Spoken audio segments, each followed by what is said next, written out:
Hey, Leaning into Leadership listeners, it's Darren here, and I've got something really exciting to share with you. I've been working on something that I know is going to be a game changer for so many of you out there, especially if you're an early career principal or a school leader who's just feeling overwhelmed, unsure of where to focus your time, and just needing a little bit of clarity.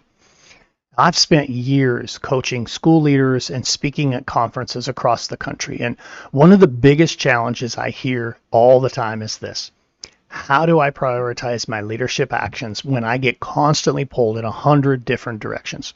Now, if that sounds like you, I've got some great news. I am launching a brand new digital course designed specifically to help early career school leaders take control of their time, focus on what truly matters, and lead with clarity and purpose. In this course, Take Control of Your Leadership, a Road to Awesome map for early career leaders, will give you the tools and strategies to overcome overwhelm and set you up for long-term success. And here's where it gets really exciting. We are officially in pre-launch mode. You'll have a chance to get early access. I'll be releasing more details over the next few weeks, but here's what you need to know right now. Get over to roadtoawesome.net and sign up for our mailing list.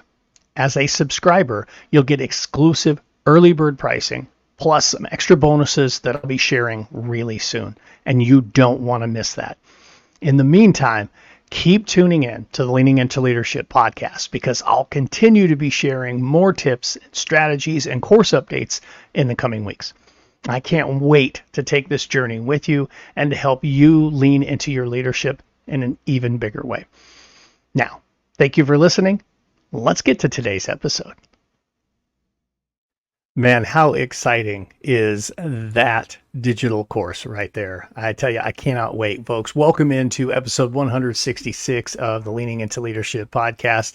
My guest on the show today is Laura Camacho, and we'll talk about Dr. Camacho here in just a minute, but I just want to touch just a little bit more there. I talked about the digital course, so much more coming your way. We'll be launching the full Principal Academy, which will include not only the digital courses, but also a mastermind. It will include group coaching. It will include individual coaching, just some phenomenal things. And most importantly for me, it's an opportunity to pour into more and more leaders. You know, I go back to when I was a high school principal, and once I kind of got it figured out, having the ability to grow my leaders, my assistant principals, department chairs, aspiring leaders, that's what really sets me on fire. And in the Principal Academy and with the Take Control of Your Leadership course, I have the opportunity to work with so many of you and help you truly get that clarity to really be intentional and to walk in your purpose. And I just cannot wait. So I could talk about that for hours, but that's not what today is all about. Today is all about episode 166, and my guest on the show is Dr. Laura Camacho. Now, Dr. Camacho is an executive communication strategist and a culture fixer. Just think about what I said there. Culture fixer. You know, Laura and I connected right away and really had some amazing things to talk about. And in this particular episode, the conversation that you're going to hear is Laura and I really talking about how when we transition from one role to another, how we discover that sometimes the skill sets that made us successful in the previous role don't necessarily translate as well as we would hope into that new role. And what are some things we can do about it so that we're not just leading, but excelling in that new role. So many of you here, it's the month of October. So many of you are in that first couple of months now in your newest role. This is the perfect episode for you. You're going to love it. You're going to enjoy it. So let's not waste any time. Let's get right to it. Here's my interview with Dr. Laura Camacho. I'll see you on the other side. I've always found it fascinating that we transition from one space in our life to another, and the skill sets don't always fit as well in the next role as they did in the previous role. As a classroom teacher, as a head coach, I had a certain set of skills. As a classroom teacher, it was really about pedagogical work, about really focusing on going from a learning standard or an instructional standard to student learning outcomes. As a basketball coach, it was transitioning skills into teamwork, those types of things, right? But when I moved into being an assistant principal, all of a sudden it was a whole different set of skills that were necessary in order for me to be successful. Same thing when I became a principal, same thing when I became a superintendent. And that's going to be kind of the focus of our conversation today. That transition from one role to the next, and how do you grow the necessary skill set? My guest on the show today, Dr. Laura Camacho, and I are going to talk about this. We're going to talk about some other things. I'm super, super stoked to welcome Laura into the show. So thank you so much for joining me. Oh, Darren, I'm so happy to be here. I feel like I'm in my space with my people. Um, when you're talking about the different skill sets, I mean, not to jump into the topic right away, but just to mention that in a way, my work in training and coaching, I work with what I call very affectionately the nerds of the world, who are all like brilliant students, and they've all gone to college. Maybe they have a master's, maybe they have a PhD, and they're experiencing that same disconnect. They were awesome students and even early career awesome, and then they hit this wall because exactly what you said, leadership is not the same. It's a different skill set. It's a different way of thinking. It's a different way of looking at people. And yeah, I get it. But Yeah. if those of you listen, you're not alone in this transition. Even in the private sector where people are not in schools, the good students sometimes have the same struggle that you may be having. Yeah, well, for sure. And this is that time of year too for so many in the education space that maybe are transitioning for the first time into a principalship, or transitioning for the first time into a superintendent role, or even transitioning for the first time into a classroom teacher position. And certainly they're about to discover where their strengths lie, where the areas are that they need to continue to grow. And I definitely want to dive into that, Laura. Let's just really quick kind of do a little level set and have you share just a little bit of who you are, so that the audience has a little bit better idea before we dive into what is going to be an awesome conversation. I can't wait. Absolutely. Well, I normally don't go into family history, but I want you all to know I'm a fourth generation teacher. My great grandmother, who was born in the 1880s, went to college, and she was a teacher in a one room schoolroom on a Native American reservation in New Mexico, and so forth and so on until me. Of course, I swear I am not going to be a teacher. And I spent, lots of years. I love school. I mean, that was my favorite game to play. I was in academia almost 10 years, and then I started my own school, basically training and coaching people to communicate better. I think one thing that to know, I spent a lot of time abroad. I speak Spanish. I spent 10 years in Venezuela.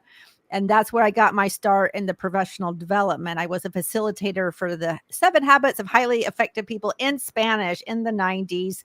I also had a management newsletter that I wrote in Caracas. And then, fast forward, go through, get my PhD, work in academia, decide I want to leave. And what do? I just start teaching, one-on-one in small groups, from Mixon Institute, which is the name of my little company in Charleston, South Carolina. And the focus is on helping, good students who are now in the work world, AKA nerds, to communicate more effectively. So they get the promotion to leadership, or they get, the role, they get the recognition that they sometimes they don't get because they're not effective at letting people know about the work they're doing. Yeah, it's interesting that you say that. Once you're an educator, you're always an educator. You cannot turn it off. Right. I was in public ed for 26 years, and then transitioned into somewhat of a similar space, providing professional development and coaching for leaders, and, ultimately working to help leaders get some clarity, walk in their purpose, and enjoy the life that they have. And even though I've been doing this now basically 3 years, I still consider myself a public educator. I do it in a little bit different way. My Mhm. classroom is, well, the size of the globe, but nonetheless, oh, and by the way, I'm teaching at the university level too, because you just can't turn it off, Laura. You I just know, I can't. know. Yeah, It's for so sure. true because we are drawn to teaching because we love learning and we love that light bulb moment that we see, and when people somebody like understands something that they didn't understand, that's just it must be a tremendous dopamine hit that we get when that I think it happens. is. Yeah, I think it absolutely is. It's interesting. You said that you said the light bulb moment. I remember interviewing the first position that I landed. So junior high school in Kingman, Arizona. My principal, Betsy Parker, I remember her asking me a question in the interview, and I talked about the light bulb moment. And I remember thinking just how profound this is, that I'm talking about the light bulb moment. And the reality is, I've probably heard it a million times since then. I thought, wow, I'm cutting edge right here. She's never heard that before. Wrong. But you're correct, right? I mean, you're totally right. We do. We just get like addicted to that moment where we see somebody break through. We see somebody have success. We see somebody, achieve something that they didn't think perhaps that they could. And as a classroom teacher, man, what an incredible reward that is. And it's the same thing as a coach. So let's get into the meat of this conversation Mhm. here. So, I mean, speaking of like those light bulb moments, I mean, the same thing is true when we're working with and supporting the people that we serve. But often, as we talked about in the lead in, we'll find that somebody will move from one position to the next, and like we were saying, the skill set just doesn't translate. So let's maybe kind of run with that a little bit. I'll let you riff on that a little bit to just kind of get us started here. Absolutely, and the thing is that nobody tells you. Like, they don't tell you. They say, "Darren, you're so good. We're gonna promote you to this thing. Go for it." But they don't say, "Oh, and by the way, you need to learn a completely different skill set." You're just thrown in, you're excited, and what do? You follow your own success formula, the formula that has brought you to your current level of, being highly conscientious, high performer, turning in those deliverables, or in the classroom, reaching those objectives for your classroom and your students, and they get it. And then all of a sudden, I think it's almost the relationship aspect and the proactive on steroids aspect of that really get you. So, results in the classroom or results as a student, in will get you certainly to a certain level. It's essential but not sufficient.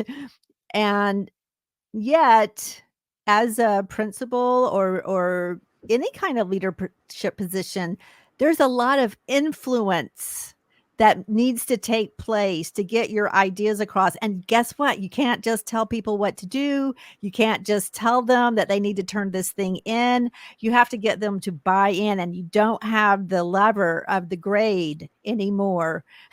This is just to be brutally frank about it.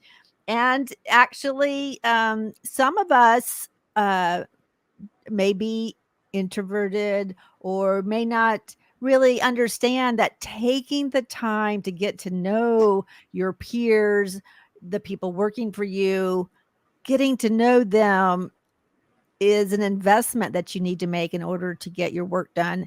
And then on the proactivity base, like, you have these objectives, but there are things that are not in those objectives that nobody's telling you because they think it's so obvious that you need to know, that you need to be, looking for to make the organization successful, not just your role, but the whole school or the whole school system successful. And it's just hard to realize that when you're overcome with terror anyway, because you're new in the Yeah. position. Yeah, no, I think that's really well said. And I want to go a little bit deeper into the proactive piece. It's listening to you talk about that made me reflect on that first transition for me from teacher and coach to assistant principal. And you do get so caught up in what my responsibilities are. What is the work I need to do? And you don't necessarily see the whole picture. And it takes some time to learn and to understand and to really grasp that entire picture. But for me, I think when I transitioned to the principalship, it was an even bigger challenge because now instead of it being just, I'm focused on this particular role, which by the way, I think the biggest challenge for me going from classroom teacher to administrator was time management. Oh, You yeah. go from your time is managed. The bell's going to ring in Right. 52 minutes or whatever, right? I mean, you just know. I know I'm going to have lunch at 12:06 or Right. whatever, right? Right. That's just how it goes. But then when you're not bound, if you will, by that level of time constraint, the balancing your time for me was a big challenge. But then the jump to the principalship, to your points, the I needed to get up on the balcony. I've talked about it on the podcast a lot, that balcony level leadership where I could see the whole picture, where I could think about the short term and the long term of our school, where I could ensure that I was leaning into those relationships and investing in every single person who was a part of our campus to help us achieve that vision, that goal. It's a completely different thing than when I'm leading a classroom. Now, it's important to know what's your vision for your classroom. It's important to focus on, appropriate classroom management and student outcomes and those types of things. I'm not saying that those things aren't important, nor that they're easy. They're not.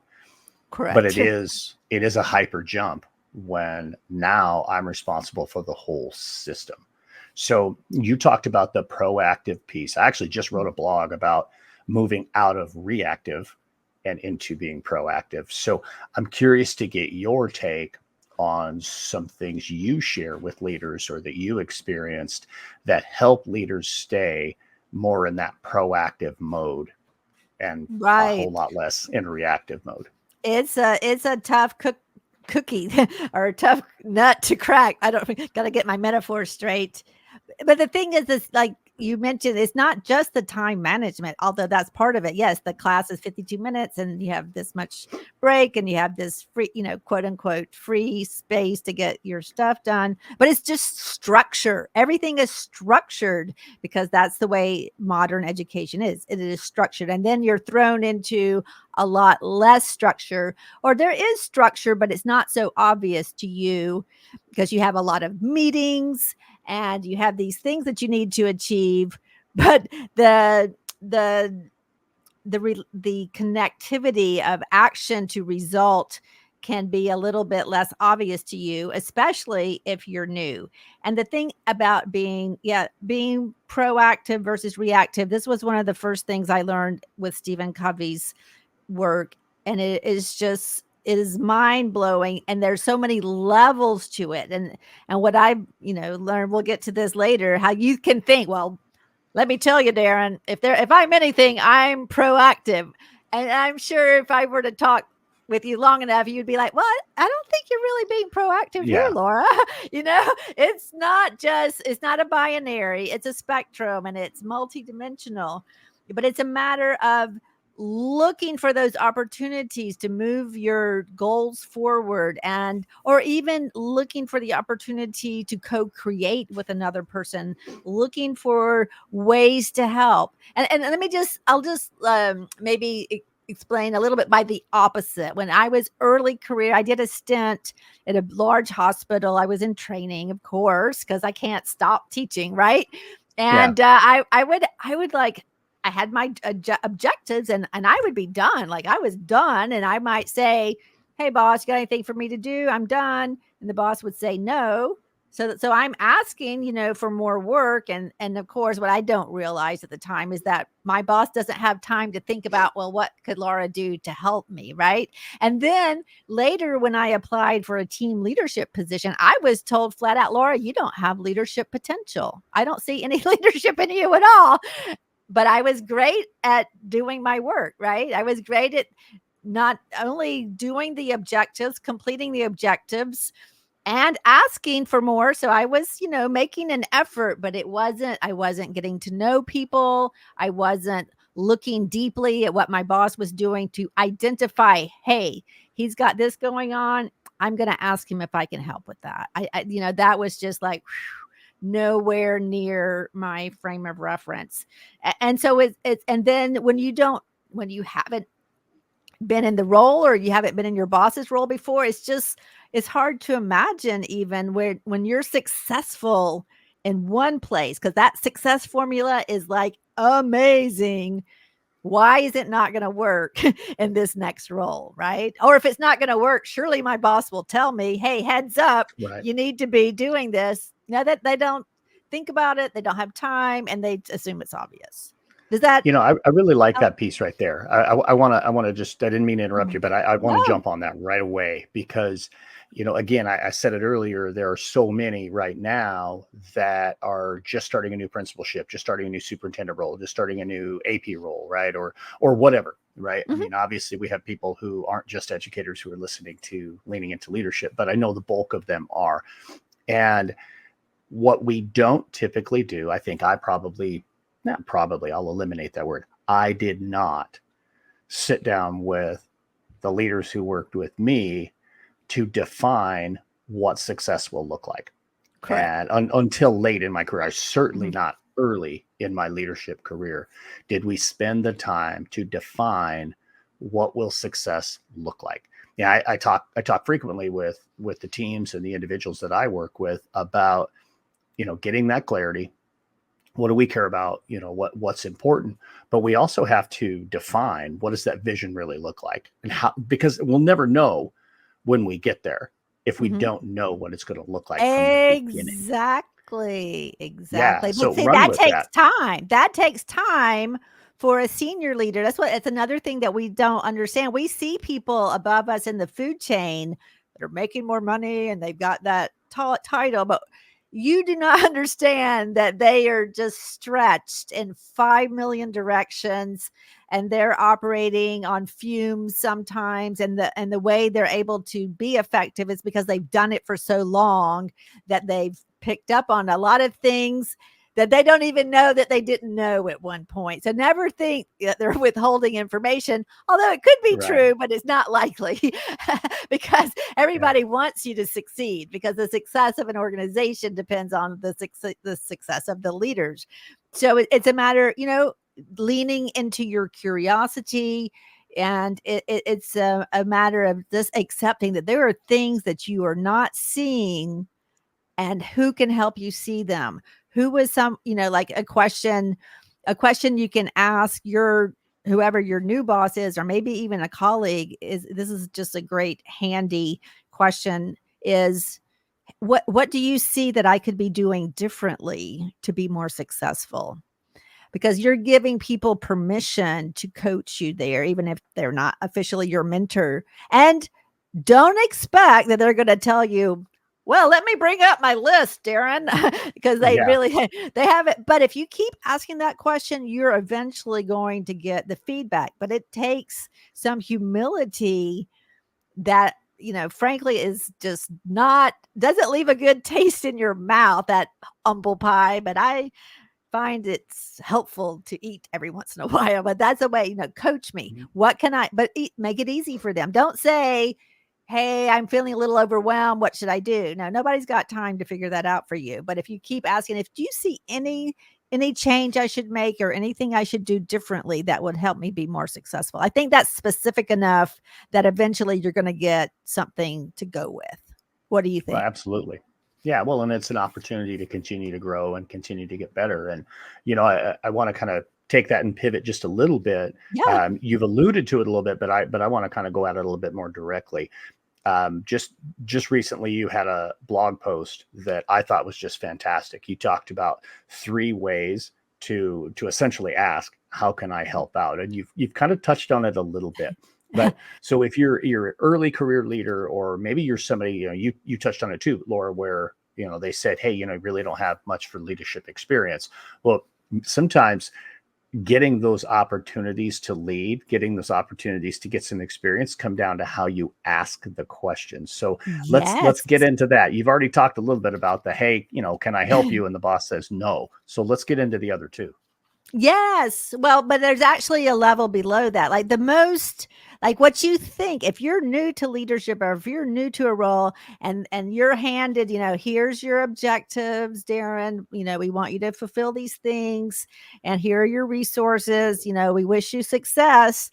Then you think, oh, well, if I'm checking off all these boxes, then I'm good. And that's like the lowest level of raising your hand and being proactive. You're doing what you're supposed to do. Only your view or your version of completing the task or successfully executing may not be the same because the boss hasn't had the time to talk to you about what success actually looks like. So the first level, though, is when you take what's being offered and you run with it. Like you're not shying away from work. You're like eager beaver.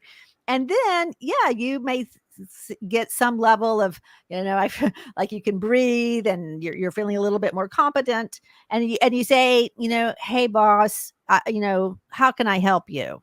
And the boss is going to tell you probably, oh, you're good, thanks, but no thanks. Not because they don't need your help, because they don't have the time to sit down and think about what you can do with your talents and strengths and resources that they can effectively offload onto you. That in itself, we underestimate. That takes a lot of work to figure out if you're busy bee, right? And that's a thing with questions. Sometimes we ask, like we want to get better, and we may ask questions that are just too broad. It requires too much cognitive load on the person you're asking. So what you want to get to is that highest level where you have observed, oh, boss has this, that, and the other, A, B, and C. I see she's spending a lot of time with this lunchroom project. I bet I could jump in there and help. Hey, boss, how about if I contact the vendors that you're talking to for this lunchroom upgrade? That's something. So you're helping them by already presenting locked and loaded. Hey, I can take this specific responsibility off your plate. I'm expressing some understanding of what's involved and that I believe I have the capability to take it. And that is your ticket to paradise in a way. That's a win-win because you're getting a new opportunity. You're getting to do something different. And your boss or what, or it could be a peer too, but I'm assuming it would be a boss, somebody at the next level above you. You're helping them in a tangible way that they don't have to think about because people are just overloaded. And I think we tend to overestimate or underestimate how busy everybody is. And out of your boss's top 20 priorities, you're probably 21. So not because they don't like you or you're not good, just because there's a lot going on and maybe some things that you're not even aware of. Absolutely. Well, and when you step in, when you offer solutions, when you offer your support, it's an opportunity for you to discover some of those things you don't realize as well, which Yes. I think that is absolutely huge. And that was one of my big takeaways from reading that blog post was, there are certainly different ways for you to, inject yourself in to the system and support the system more and lead even more in the system. But there's also parallel to that an opportunity for you to learn what is happening at that next level, whatever the next Exactly. level is above you. It's an opportunity for you to discover just exactly, at least have a small taste of what it is that Exactly. that person is going through, which And yeah, expand your experience. And but again, this is so different thinking from the classroom. You're in the classroom, you want to ask questions. I mean, I guess it depends on what grade you're teaching, but you want questions that make people think, that your students think and help them to connect the dots. And you want to stimulate this mental activity. Well, your boss doesn't have time for that.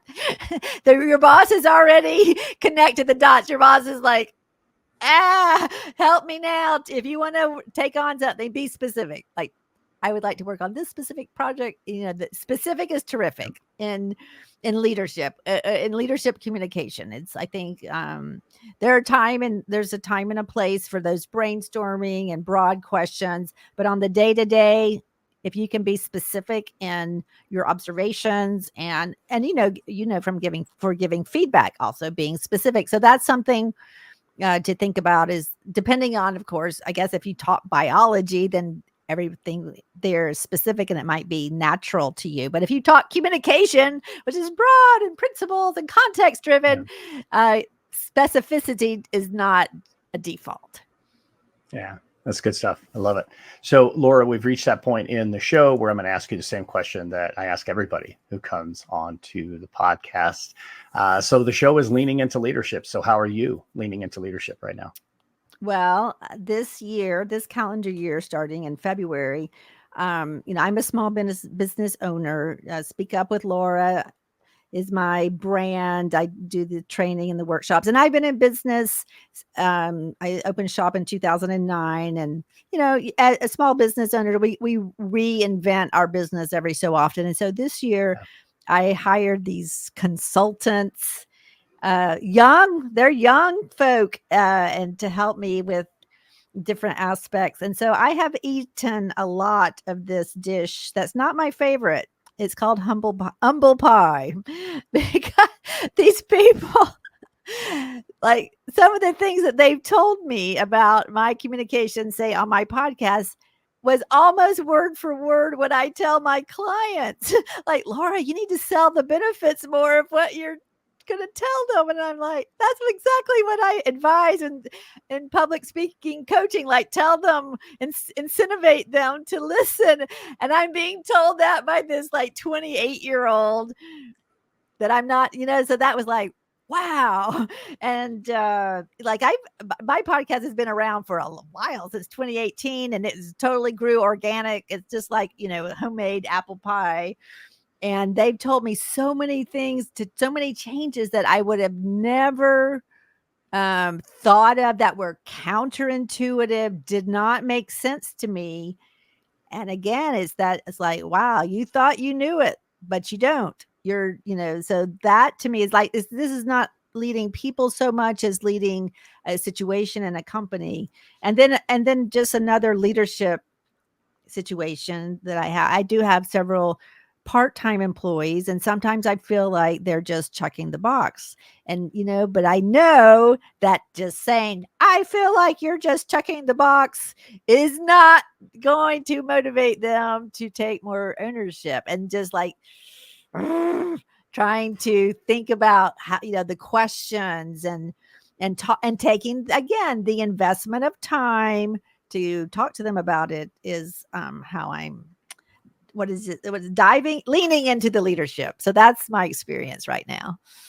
Outstanding. I love that. So you mentioned your business, you mentioned your podcast. Folks are going to want to check that out. What's the best way for them to connect with Laura Camacho?